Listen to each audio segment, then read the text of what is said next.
everybody, and welcome to today's video. The topic for today that I'd like you to discuss with me and share with others if you think it's helpful, it's called Who Wants More Customers? Well, who in the heck wouldn't want more customers? I mean, pretty stupid question when you think about it. But really, I want you to think seriously about it. If you really want more customers, today I'm going to share some things with you that may challenge your thinking, that make you think, I forgot about that, or I overlooked that, or I've been doing the wrong thing, or whatever it might be, right? You just don't want more customers, you want more of the right customers, right? Now I'm going to share something with you today that I learned a long time ago from two really super marketers, right? I'm going to give them full credit for this. I use it, but I didn't come up with it. I learned this from Dan Kennedy and Locke, okay? The two Dans. They are both pretty darn awesome entrepreneurs when it comes to it, okay? And what I'm going to share with you today has got everything to do with what we call the pyramid of buyers, or the buyer's pyramid. Now you might think, what in the hell are you talking about? Well, I'll share that with you in a moment, okay? Because I can tell you right now, the vast majority of people are talking to the wrong people and spending most of their time talking to the wrong people, okay? I'm going to share with you what this buyer's pyramid is all about, and I can tell you this is something that could change your sales results and your business bottom line overnight, literally overnight. How's that for a promise, okay? That sounds pretty hypey, right? But I can tell you that's what I'm aiming to try and give you. I can actually change your results overnight if you're prepared to have a crack at this, all right? My name is Peter Beckenham, the village marketer, and as always, talking to you from my little Thai village way up near the Cambodian border. All right, here, this is the old school teacher coming out of me, right?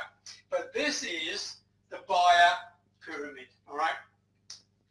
Okay, I can see this. This is really a professional presentation. Here we go, the buyer pyramid, all right? Can you hear me? The top 3%, they are the people who are hot to trot. They are the people who are ready, willing to buy what you've got available right now. And what I'm saying to you is about 3% of your marketplace are ready to buy from you right now, okay? 3%. The next 7%, that's your ideal market. They are your target market. They will buy from you. They are more than happy to talk with you. They like your style, but they may have some questions to ask you, all right? So the top 10% are hot to trot and your warm market. The sad thing is that most marketers focus only on the top 3%, only on those people in the top 3%. They ignore the other 97%. Some of the smarter ones also talk to the ones in the 7% range, okay? But I can tell you the vast majority stop right there. That's what I want to, hope you can hear me, that's what I want to share with you.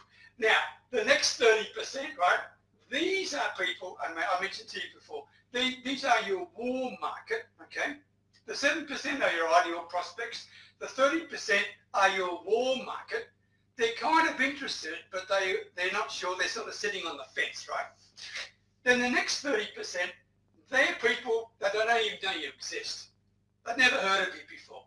But if they did hear from you, then they may be interested, but it's 50-50. They don't know, right? So it's not so much a cold prospect. They're just simply people who don't even know who you are, what you have available, and etc. Then the bottom 30%, they're the people who wouldn't do business with you while the hell was on fire. They don't like you, they don't trust you, they don't want you, and as far as you're concerned, you're a waste of time and you're wasting theirs. So that cuts back 30%, right? In other words, you've got a maximum 70% potential of your marketplace, right? 3%, hot to trot. 7%, they are really your ideal prospects. 30%, they are your warm prospects, but they're sitting on the fence. And the next 30%, they could be interested in you, but they haven't heard of you. All right? Put my board down. My granddaughter's whiteboard. All right. Now, if that's the case, then what does it mean to you as a marketer? I mean, that's the point I'm trying to get at, right? Let me give you an example.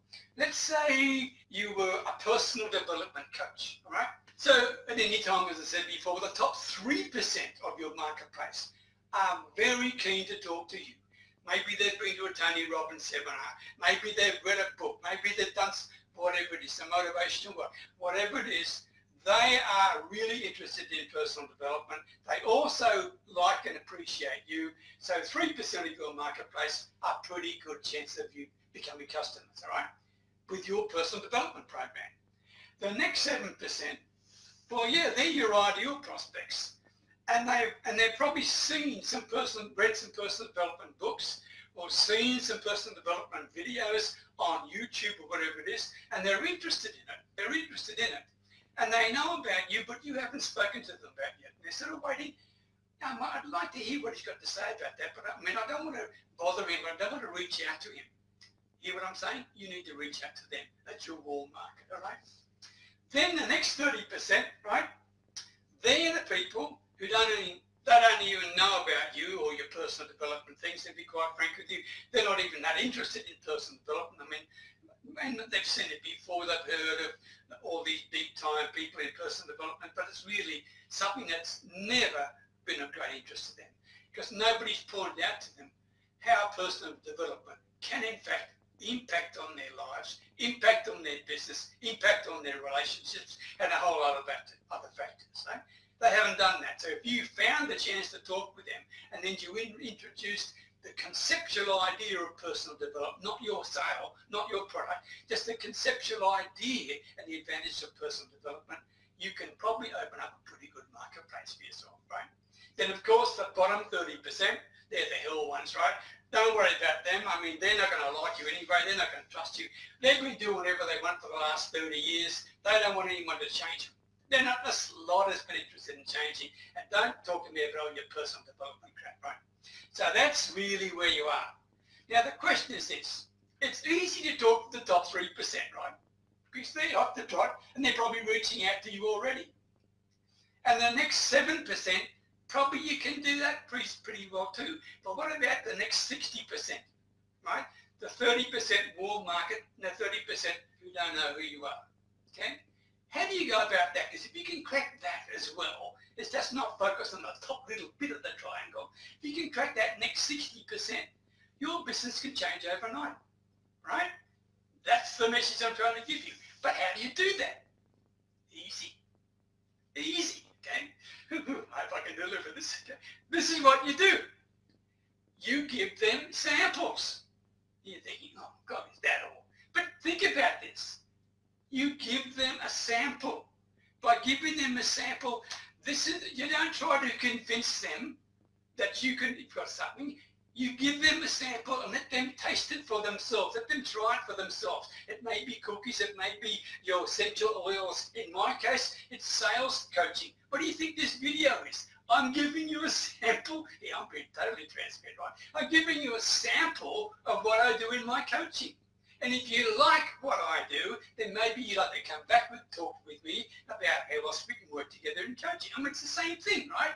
So whether it's a tangible or intangible thing, you give samples out. And really, for many people, if you just try and convince people, this is what you should do, blah, blah, blah, blah, blah, blah, blah, right? It goes in this ear and out the other ear. And because they hear so many marketing messages every day. So be different. Come up with a creative way that you can give a sample of what you offer, of the transformation you can bring to people in your marketplace. How can you give people a sample of that? Come up and be creative. Think about this. Think about the fact that right now you could be missing out on 60 to 70% of your marketplace simply because you haven't approached them in the right way. And what I'm suggesting to you is absolutely old-fashioned, but it works. Give them a sample of what you can do and let them mull it over. Let them taste it. Let them feel it. Let them think, wow, this is good. I'd like to know more about this, all right? So there you go. That's my message for today. It's simple, but it's extremely powerful, and I hope you found it helpful. Happy selling. Enjoy that. Don't forget your samples, and I'll talk to you in the near future.